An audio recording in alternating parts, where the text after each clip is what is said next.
Hi, everybody, and welcome to the brand new podcast, Investing Across Borders. I am your host, Lauren Cohen, and I teach people how to invest, live, work, and play across borders so that you can do business pretty much anywhere you want without obstacles or challenges in your path.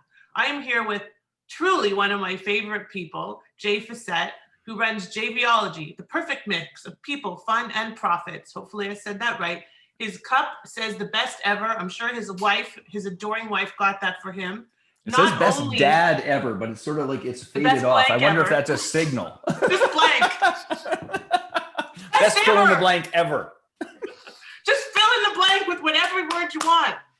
So, and not only does Jay teach people how to joint venture properly, and actually now I just remembered how we originally connected, and we'll talk about that. But Jay really teaches people how to joint venture with enthusiasm, with passion, and with purpose. And the other thing that Jay teaches, and this is something I'm going to ask about just a tiny bit, is that he and his wife, Corey, are now teaching couples how to find, what is it, the power, the passion within? We call it the power between, but the truth is we've ran couples weekends and retreats for basically about 25 years plus or minus. And then we stopped when Corey went home to raise the boys and we're just coming back at it. But it's a completely different program than what we taught for decades. But we're really excited about it. So it's the power between. The fundamental premise is one of two things happens. The power between the members of a couple either leverages and moves us up a vortex of support and brings us together and closer where we magnify one another's strengths, or we begin to trigger one another and we go into a vortex that goes down. So the power between either lifts us or crushes us. And there's a specific dynamic and a model that we're teaching that we have lived a multitude of times, is not a made up theory, given that we just celebrated our 25th wedding anniversary and we courted for 10 years prior to that. So it's not our... That's a long time. It's 35 years together, yes. You have to reinvent yourselves during that time. You have to, because otherwise I know that you're very open about the fact that you've had your share of challenges, and we're not here to have a marriage podcast, but the reality is I think every person, no matter who they are, what type of relationship you're in, you have a relationship with your business, and you have a relationship with yourself, and you have a relationship with your family. And each of those relationships, like Jay knows, I've had my share of challenges with my son, that being at home over COVID, it was awful. And you're going to go through ups and downs, but that relationship between spouses, whatever those spouses may be, or partners, and we're using that term loosely because it can be any definition these days, right? Of course. You just don't know. But that is going to drive you in your business as well. Because if your personal relationship is strong and successful, your professional relationship and your business is going to be that much stronger because you're happy at home. So it just makes a big difference. So I think that's a very important part, and that you guys are teaching that is awesome. So just my hat's off to you as always. Thank you. Well, it's going to be fun. And honestly, it's been great for us. And it ties, quite honestly, it ties directly into our conversation here in terms of what we're working on for our, the next stage of our life and our business, of being able to, go where we want, how we want, when we want. Now that it has snowed in Calgary, we've been searching for condos in Maui. So anyway, I'm being somewhat facetious, but it does provide a whole host of options and opportunities that simply didn't exist prior to getting your support with getting those visas done. Well, thank you. And we'll talk a little about that, but let's backtrack for a minute to when COVID started. So Jay is one of those people that has truly turned COVID into an opportunity. He has turned this pandemic in the US, we won't even go down that road because we know how Jay feels about it, and I'm in the same boat as you, but it's just had such an impact on so many business owners. And one of the things that I talk about all the time, and I'm so glad to be part of Jay's high-end group and just be in his presence, is the fact that if you have strong joint venture affiliate relationships, your business is going to thrive. And I don't think anybody's business has thrived more in this time than your business. Is that true? Well, yes. And I mean, it came through a whole variety of pieces. I mean, we're, we have, and this is not, by the way, to poke anyone who's having a tough time, because I know COVID has been difficult, but the hashtag around our house has been hashtag best pandemic ever. Now, only pandemic we've been in as well. But But God, let's not have another one, okay? let's keep our fingers crossed about that. But it really is. I believe that there is great truth that, and I acknowledge that I was probably better positioned than many people are in terms of if you happen to own a bricks and mortar store in a mall that suddenly is closed and doesn't have traffic. Obviously, your spot is a hell of a lot more challenging than what mine was, which is we do education and primarily led events in the United States that were live and in person. So it's like we were. We were also on the front lines of the damage, meaning that's like, I can't travel to the United States. Nobody's coming to a live event. This is how we make our living. So it wasn't a complete walk in the park. But I think because of our technological willingness and adaptations and those sorts of things, we sort of took a different approach. We relaxed and sort of worked on our relationship and our life and our world and our home and 12 million things that were sort of hanging out that I've been too busy to do. We did that for about 3 months. You started running again? I started running between Corey and I. We've lost 60 pounds. That actually happened pretty damn quickly. But we really did say, it's like, look, so if this is what's going on, what is the best use of our time? How do we get reconnected, a part of this power between? How do we take better care of ourselves? How do we clean up a bunch of, what I'm going to call the deferred maintenance? I know you're doing a bunch of real estate stuff. So deferred maintenance around our house. So we just started directing our energy as best we could without any big kerfuffles for about that first 90 days, thinking that it would last about 90 days. Right. Well, nobody thought it would last this long. That's for sure. Exactly. And then after that, it was like, okay, well, if this is what it is, what do we do? So we began readapting our live in-person events into online events. In fact, we've got another one coming up next week, which is Mastermind to Millions Live, our program that really launched us in the digital space about 9 years ago. And just decided we were going to work with what we've got and give it our best shot. And the truth is, this year is, even though we probably took 3 months off, taking care of life and business and each other and all of those things, this will be another pretty standard 7-figure year with taking 3 months off dealing with COVID. So all good. You can't really complain about it. I mean, it's and the beauty is that you were able to adapt. And unfortunately, it is true, not everybody is able to. And the first event, I remember there were little glitches, but you had to expect that because you've never done an online event this way before. And it's very different. However, I see so many people embracing it now. It saves a lot of time, saves a lot of money, saves a lot of headaches, and it allows more people to be in attendance. So when you recently did a hybrid, because you did a live and online event in Banff, when you took your group of mainly Canadians plus one, plus one. A bunch of hardy Canadians and a hardy Floridian.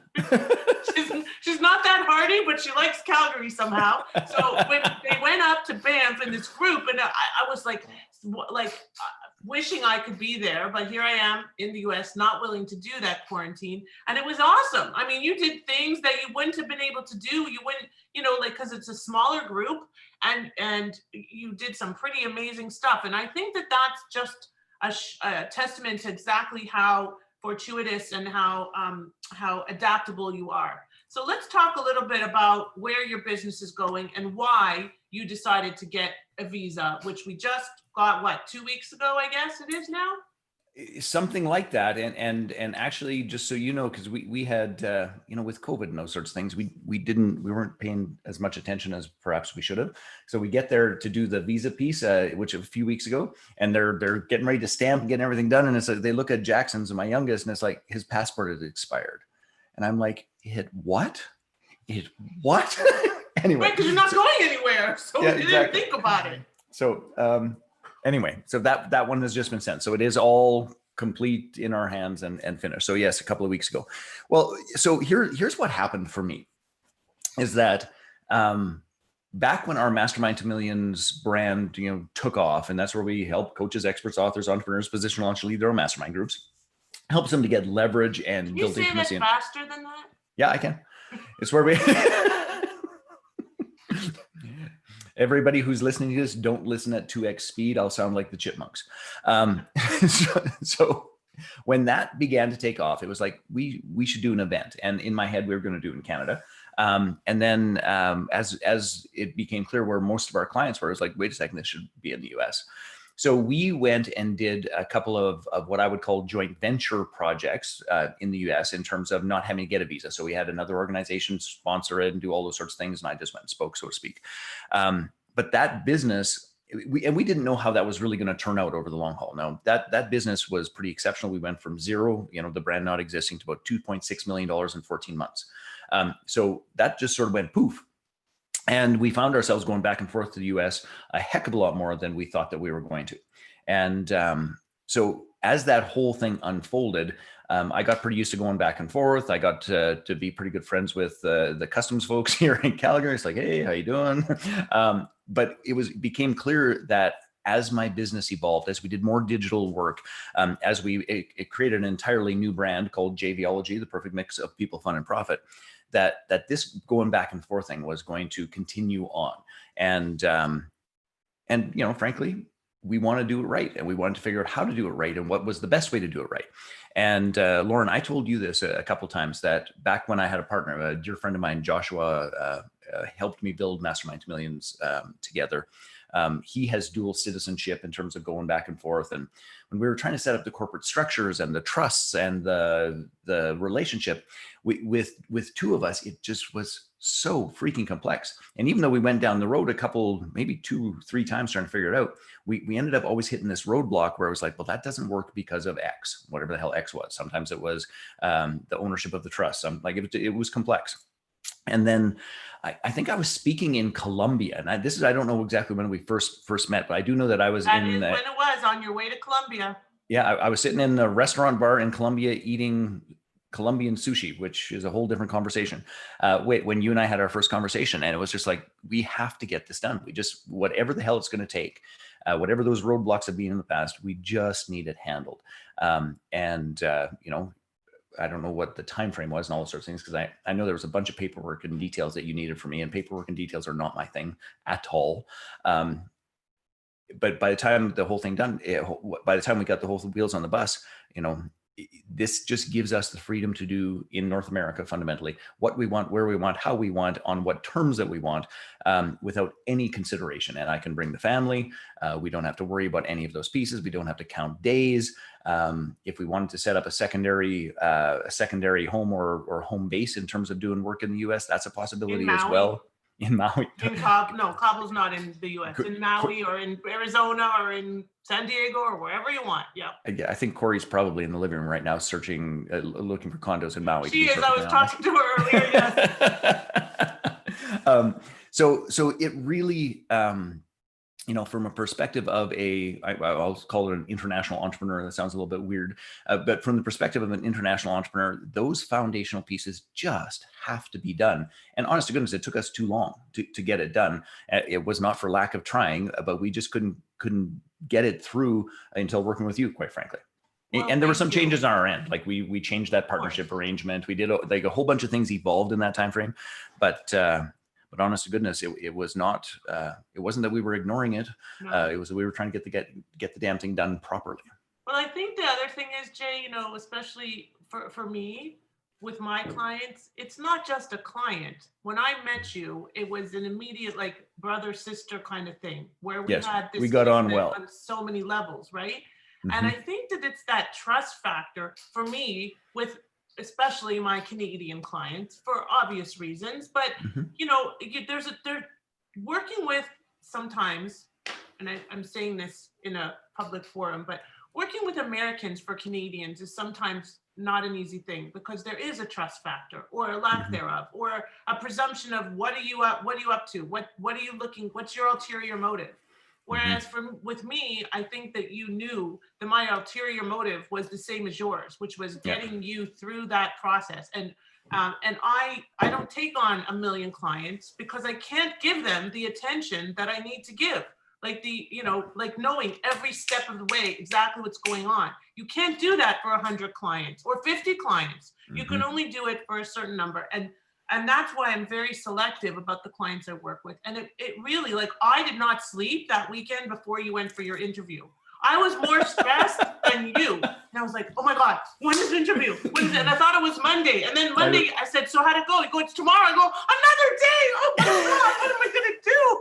So, but you know, at the end of the day, it's just such a pleasure to be able to help you to create that base from which you're going to springboard to the world. Because unfortunately, Canada is seldom going to provide that for you. It just doesn't. We don't have the numbers population. aren't there. Yeah. It doesn't have the prowess. Even during this disastrous election, it's challenging. And so I just wanted to kind of clarify the fact that it's normal to go through what Jay went through, of trying to figure out what the heck am I doing and how am I doing it?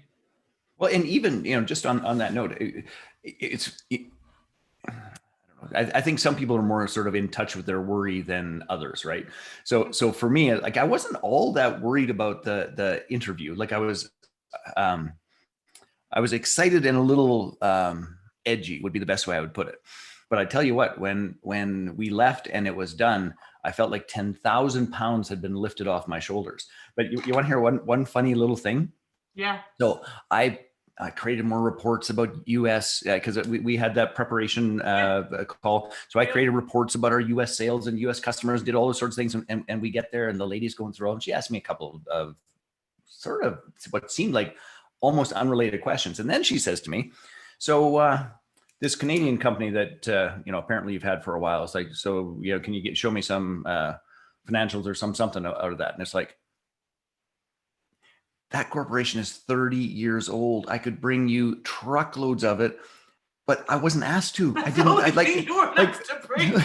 like what? Like, ask me anything. I will tell you whatever the hell you want. But it's like, we didn't bring that. We weren't. I didn't study that part of the book. Exactly. It's like, but it's for 30 freaking years. Like, what?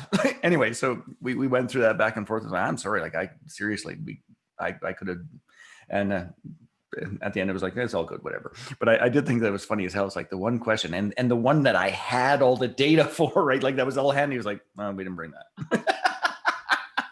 That's like the first time when Krista came to Calgary and we did all that prep so that she would, because it was an essential travel. And we did all that prep and had her ready to go.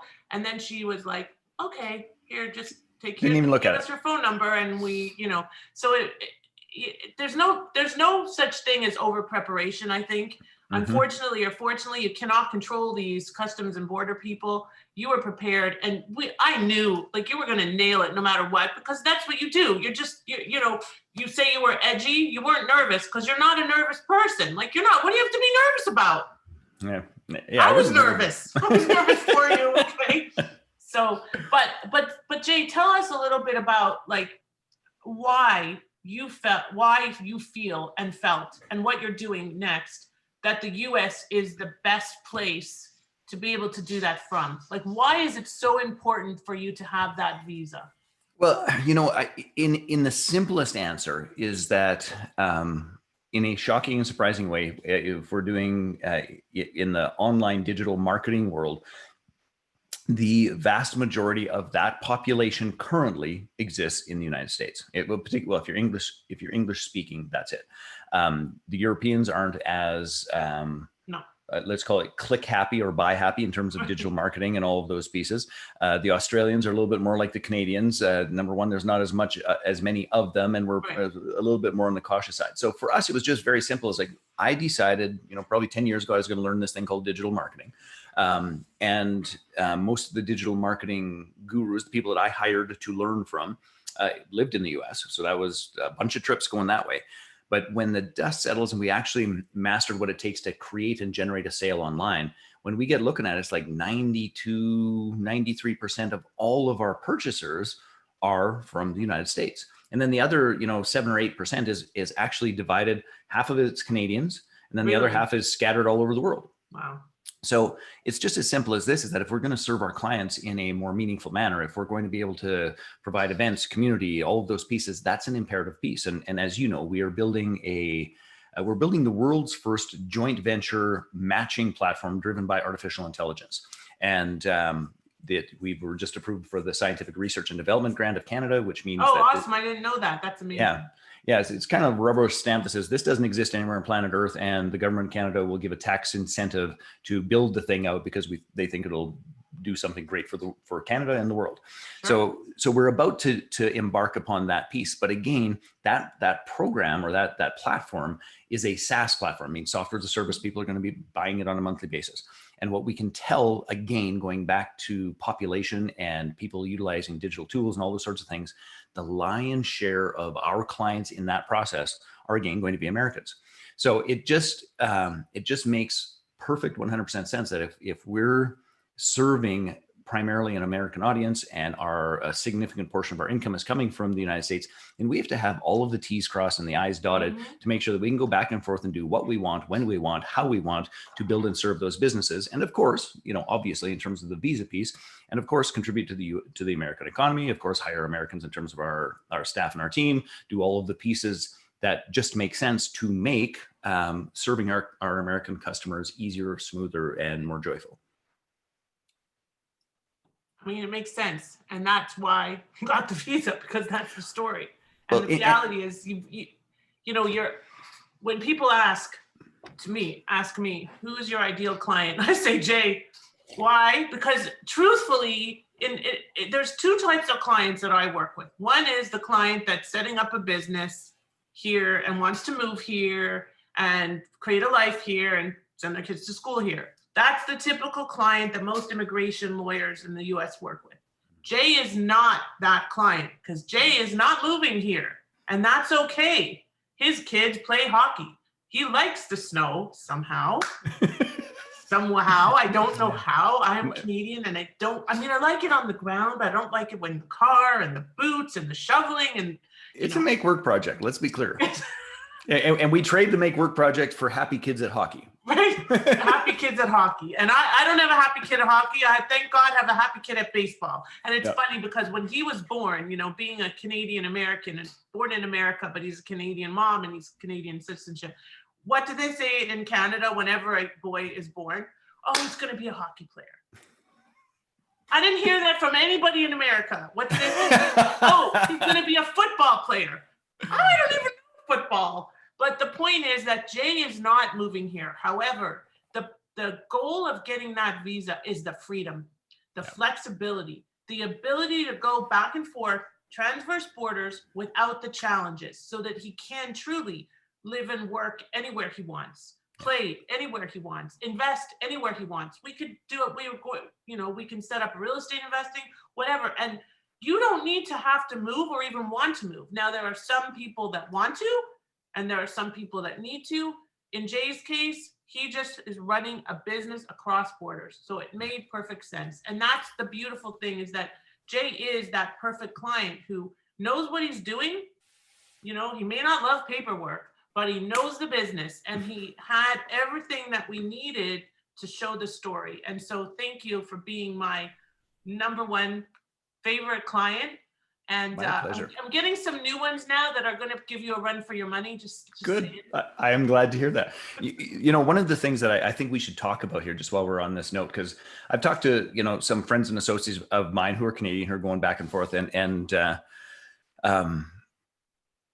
it's just another part of the answer to the question you'd asked about why do it and all of those pieces. And sometimes they're a little rattled by the price of it. It's like, well, that seems like a lot of money. And it's like, well, it's not an insubstantial amount of money. Let's make no mistake about it. But you know what? If you're making more than $100,000 from your American clients, and if your travel going back and forth to service those clients is necessary to earn that $100,000, and for us, obviously, we're like, closer to a couple million in that process. But even at $100,000, if you have to go back and forth to do that, then you need a visa. Yeah. And that amount of money is a small amount of money, particularly amortized over 5 years. Then it's a freaking joke compared to what we're talking about for the capacity to, number one, service clients you already have, and to grow and to scale the business in, the largest consumer marketplace in North America. Like that it just makes sense. And I think people are sometimes a little short-sighted about what that investment actually is. Anyway, so I just, to me, one of the pieces, if you're sitting there saying, I wonder if I should do this. Yeah. My quick, how I've been talking to people about is like, Do you have more than $100,000 a year in American sales? Yes. Do you need to go and talk to those folks on a regular basis? Yes. Then you need a visa. It's just that simple. So do it properly, or, in the climate that's coming, that's going to get more and more complex, and it is going to not be pleasant. And how many years of $100,000 of income would you like to lose? And on top of that, not just lose, but face not even being able to come into the country if you don't have the right papers in place. And that's a big challenge too. As you're saying this, then one of the things that I've discussed with some of our colleagues, mainly in Canada, is the differential, or I guess the conflict between price versus value, right? Mm-hmm. And obviously, everybody, just like with joint ventures, you can find a cheap way to go, or you can find the right way to go. Mm-hmm. And it's the same with lawyers, and the same with consultants, the same with coaches, speakers, authors, experts, entrepreneurs, all the people that JVology serves and Mastermind to Millions. But the point is that what I do, and I think the reason that it worked for Jay is because Jay is busy. He is very busy. I had to go around some circles to get him on this podcast today. He didn't even know that he was being interviewed. He thought he was coaching me. And I said, well, you ready for the podcast? And he's like, what? Because I had to kind of go through some hoops with his wife and his. I had to go fix my hair. He had to fix his hair. But the point is that, like, he's busy and he doesn't have time to deal with which lawyer should I hire? How should I set up the entity? Where should I set up the entity? What's my business plan going to look like? How do I do this? Yes, at the end of the day, everybody's going to have to pull together their own documents. I can't do that for you, but everything else I'm going to do for you so you don't have to think and you don't have to be stressed. And if you are stressed, I'm going to look after that stress, because that's the thing that I bring to the table. And that's why, as I say, I can't have 100 clients, because I would never sleep, literally. And the other thing just to add to that as well is that sometimes when all of the documents come together, as happened for me, is the visa that we thought we were going to be going for, it was like, wait a second, there's a more direct route here. There's a far easier path. And I just happened to be one of, I think, an uncommon group of people that just qualified for that much more direct path, given how our process unfolded. But I think that's the other thing as well, is just to be with somebody who has enough expertise, because at first glance, it was like, well, I guess we should do this. And as we look at closer, it's like, that's not necessary at all. And that probably saved me. And no, I spend that money anyway, but it probably saved me in terms of having to prove and chase down all the rest of it, $150,000 investment into the US. I would think so. By going through the alternative approach that we discovered I don't know, halfway down, maybe 20% down the road. 20%, I would say, yeah. Yeah. I remember I was at a baseball game, as it turns out. So I'll just share briefly, and then I'll probably let you go. But what Jay is referencing is the E2 versus the E1 visa. The E2 is a treaty investor visa. The E1 is a treaty trader visa. Jay and we originally thought we were going to apply for a treaty investor visa, because obviously he's well invested in the US and in business here. But the reality is that without bricks and mortar, and without actually running the business here, it's sometimes a little more challenging to prove your investment. And that's why he was saying I may have had to invest another 150,000 US, not Canadian, just clarifying. Mm-hmm. So we did the E1 visa because Jay's business is really trading back and forth with his Canadian business and other Canadian entities that he is participating with. And so there was an opportunity to show the substantial trade in goods and or services with your home country, which is Canada. And that's the visa that we chose because it made a lot more sense. He already had invoices to prove that this trade was going on, and they're going to be ongoing. So it's an easy threshold to meet for him. But it's also a great visa for somebody that's not planning to live in the US. So, and I call it in my book the forgotten visa, because not a lot of people even look at that visa as an option. Everybody's always like, oh, how much did you invest? And, it's just the common thing is to go for the E2, but the E1 is available. So, Jay, tell everybody how to find you, how to join your amazing, amazing group, how to participate with you as a coach, because I will tell you that Jay has changed the way that I think about my business. Despite me helping him with his visa, he has helped me in so many ways, and I'm so grateful. So please share your info with everybody. Well, I think perhaps the easiest way to find me and what we're up to is our core website, which is JVology.com. And that will split you off into a variety of things that we have going on in the world. If you want to try and chase me down on Facebook, I'm not very difficult to find there as well. No. And it's just J Fiset. And if you're interested in anything in the realm of joint ventures, digital marketing, face-to-face heart-to-heart communities that actually really help people to, secure a steady stream of perfectly qualified leads for free and recurring passive income from serving your clients better with joint venture partners. That's our wheelhouse. We do that exceptionally well. They really do. It's a great community to be part of. I'm very proud to be a part of it. I'm very proud to have been able to have an impact on the business and on you and your family. And I'm looking forward to being in Cabo and masterminding with all of the other JVology folk. Then do you want to just share quickly about the Cabo event in February? Sure. And by the way, we are so freaking excited to be in Cabo in February because we have 6 inches of snow in Calgary in November. But that event is what we call sort of the top tier of our community, which is these are folks that are experienced in digital marketing and JVs. We come together. It's a very casual event. It's 2.5 days where each person basically does a JV invitation, does masterminding, gives a gift of generosity to everyone in the room. And quite literally, people leave doing 6-figure deals, 7-figure deals. Like, it is stunning. So we are going February 21st to the 28th. So it's a 1-week time at a beautiful adult-only resort, because we have the assumption that if you have kids and you've been homeschooling, you probably would like to have a day or two without them. Yes, it's just a wild guess. Whether you're homeschooling or not, you still want a break. That could be true, yes. So that's coming up, and we have a really high caliber group of people that are traveling there that I am so excited about. So if anyone's interested, the site for that is jvologysummit.com. And we're going to be hanging out in Cabo for a week, having a fabulous time. And all things going well in terms of the little latest COVID crackdown. My assumption is that we'll have a little COVID crackdown, we'll get back to normal. And the good news is both Canadians and Americans can scoot off to Mexico, at least with what Mexico's current standards are, is good. And I think the only thing to say to that is that if for some reason, if you wanted to play with that, and if for some reason you can't do it, basically everything is refundable. So you don't have to worry about your hotel or the flights or all those sorts of things. If it gets locked down, then you'll get your money back for all of those pieces. And then we'll do a summit in a different way, in a different time, in a different place. Jay, if somebody wanted to be a part of that, they would have to qualify. You're not just letting everybody in. So they'd have to go through a process, right? Yeah, there's an application that just makes sure that they're at the level that we need them. And I do a personal interview with each and every one of them, make sure that we're all in the same spot, and away we go. Awesome. Well, Jay, it's a pleasure as always. And I thank you. I'm so glad that I could scam some time in your calendar. I actually have another time scheduled for that legal discussion we need to have. So I look forward to that. You have a great weekend, and stay warm. Sorry. I shall. You too. Thanks. Talk soon. Bye.